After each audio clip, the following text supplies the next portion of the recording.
Cuyahoga Falls High School, our beloved home away from home, is over 100 years old. The building has seen a lot, been through a lot, and has definitely seen better days. With a building this old and this big, there are bound to be places you didn't know existed. Stories and legends of the school have been passed down and shared from generation to generation. One of the biggest mysteries of the school: does the school really have a bomb shelter? And if so, what is it like, where is it, and why is it there?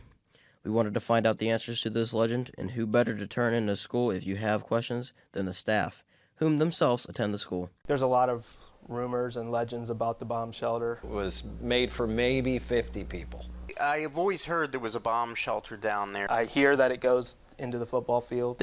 You could always hear kids talk about there being a bomb shelter somewhere in the building. But I wouldn't mind going further back. I think it goes further back. Sure.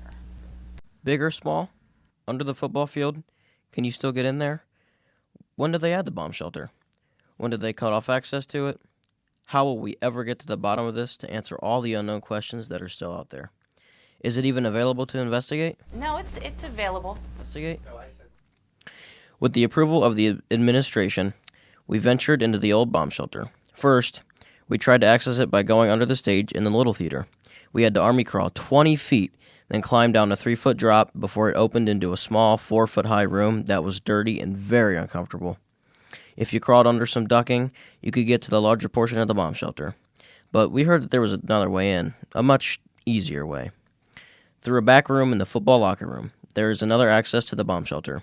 Here, you don't need to army crawl to enter, and you can just see how big the space must have been once.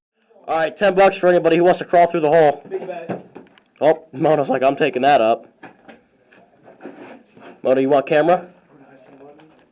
No, you can come down here too. You got me screwed up, buddy. Okay. Here we got another creepy chair. Look how creepy that is. Oh! Good evening, sir. Hello there. Hello there. How'd it go? Just wait till you see Jeff. Oh my God, we got stuff all over us. With signs of students sneaking in the bomb shelter all over the place, candy wrappers, soda and juice cans, graffiti, we wonder who all has been in here and why. It was gross. You weren't going to get many people in there. There was like a really old can of Coke in there. It was musty smelling and dark. It was dark. It was creepy. It was dark and dirty, not a place one would want to stay for an extended period of time as the world around you collapsed in nuclear explosions. But that's why there was bomb shelters. During the 1950s and into the 60s, the Cold War between the United States and the Soviet Union created the ever-present threat of a nuclear attack. With that fear looming over, schools decided to build bomb shelters in case of ultimate emergency. Well, during the Cold War, there was a risk of all-out nuclear war between the Soviets and the United States, and you needed to have a place for people to go. Schools weren't the only place to have built-in bomb shelters. Across Cuyahoga Falls, there are no less than 25 known bomb shelters. When we used to come over to Front Street to go to Wilworth's and stuff, there were all kinds of bomb shelter signs that we'd be able to see. Most of them are gone now. But if you were forced to live in this bomb shelter, could you even survive? Well, I would have ran towards the mushroom cloud. I mean, there ain't no surviving in that room. Assuming you didn't take Mr. Newland's advice and you bunkered down in the bomb shelter, what would it be like? What would you eat? What would you drink? Crackers. You would need to live off crackers and crackers only. These crackers were standard issued from the United States Civil Defense Board in 1962. They've been packaged in the way to last a very long time. Exploring in the bomb shelter, we noticed there are quite a few containers missing. But no one would actually eat these today, right? Or would they? No. No. Had kids bring up one of the tins of crackers one year, and they dared me to eat one, so I ate one of those.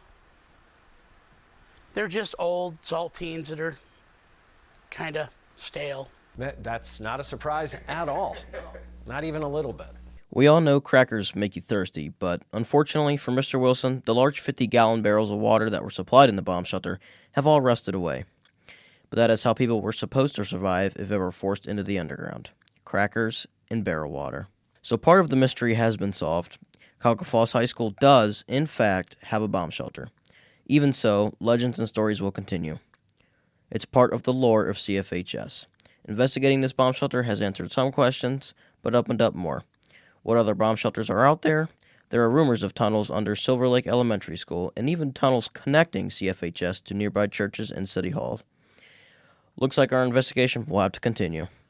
Alright, well, we got another area to explore after this.